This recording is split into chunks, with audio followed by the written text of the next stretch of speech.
আমি কি একটু 274 এর 1 মিনিট কথা বলতে পারবো যদি আপনি হ্যাঁ, বলতে পারবেন মাননীয় মন্ত্রী। জি। সর্বশেষে উনি একটি প্রস্তাব দিয়েছেন, এক সংসদীয় টাস্ক ফোর্স গঠনের কথা বলেছেন। সে ব্যাপারে ইচ্ছা করলে আপনি রেসপন্ড করতে পারেন। আমি লিখে রেখেছি টাস্ক ফোর্স, ওনার প্রত্যেকটা বক্তব্য আমি লিখে রেখেছি। তিনি বলেছেন তো যে হৃদয়ের কথা বলিতে ব্যাকুল, আমরাও শুধাইলে না কেহ বলবো না, আমরাও শুনিতে চাইছি। মানে স্পিকার 274 হচ্ছে আমাদের মাননীয় সংসদ সদস্য নাজিবুর রহমান সাহেব। I appreciate his sense of humour. উনি বলেছেন যে স্বরাষ্ট্রমন্ত্রী এক ব্যক্তির গাড়িতে চড়ে সম্বর্ধনা নিয়েছেন। স্বরাষ্ট্রমন্ত্রী কোনো ব্যক্তির গাড়িতে চড়ে সম্বর্ধনা নেয়নি। মানে স্পিকার এটা একটু এক্সপান্স কর ফর ইউর। স্বরাষ্ট্রমন্ত্রী যখন ছিলাম না তখন আমি সালাউদ্দিন আমাদের স্থায়ী কমিটির সদস্য ছিলাম।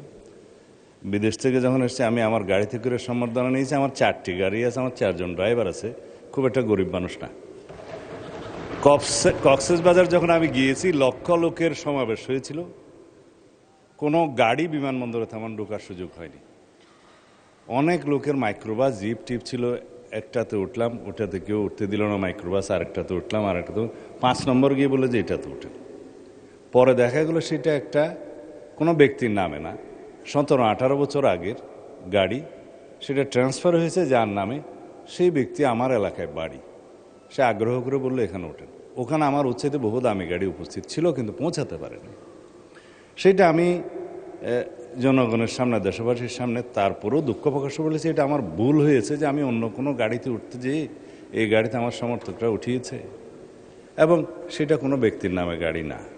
তারপরেও যদি এটা ভুল হয়ে থাকে আমি জাতির সামনে দুঃখ প্রকাশ করেছিলাম, কিন্তু সেটা ক্লিয়ার হয়ে গেছে ওই সময়। সেটা একটা পুরাতন ইস্যু, এবং সেটা আমার মনে হয় মানে স্পিকার আপনি এক্সপান্স করতে পারেন, এটা আমার অনুরোধ। তবে তার সেন্স অফ হিউমারকে আমি আগামীবারও স্বাগত জানাবো। এভাবেই পার্লামেন্টে উইট করা দরকার। মাননীয় বিরোধী দলের নেতা বসে চলে গেলেন কেন জানি না, ওনার উদ্দেশ্যে অনেক কথা বলার ছিল।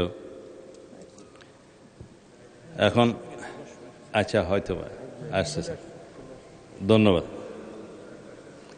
আমি আজকের পার্লামেন্টে দাঁড়িয়ে চিন্তা করছি এইরকম একটা পার্লামেন্ট দেখার জন্য সারা জাতি অপেক্ষা করছে কিনা।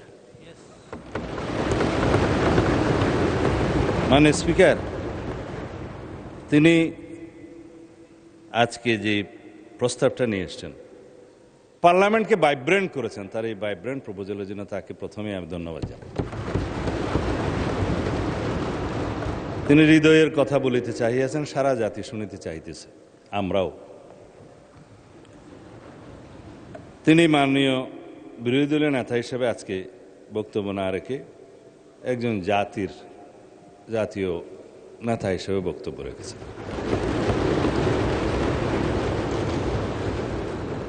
তাই বলে কালকেরটা ভুলে যাবেন না, আমি আস্তে আস্তে বলব।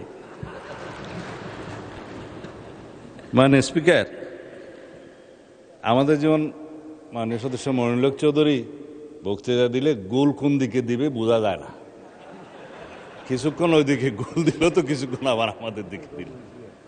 তা আমি অবশ্য আজকে কোনো দিকে গোল দিতে চাই না।